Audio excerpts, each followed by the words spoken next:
हिरण्यवर्णां हरिणीं सुवर्णरजतस्रजां चन्द्रां हिरण्मयीं लक्ष्मीं जातवेदो महावह ताम आवह जातवेदो लक्ष्मीमनपगामिनीं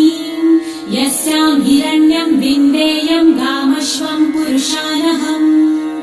अश्वपूर्वां रथमध्यां हस्तिनादप्रबोधिनीं श्रियं देवीमुपह्वये श्रीर्मा देवी जुषताम् कासोऽस्मितां हिरण्यप्राकाराम् आर्द्रां ज्वलन्तीं तृप्तां तर्पयन्तीं पद्मे स्थितां पद्मवर्णां तामिहोपह्वये श्रियम्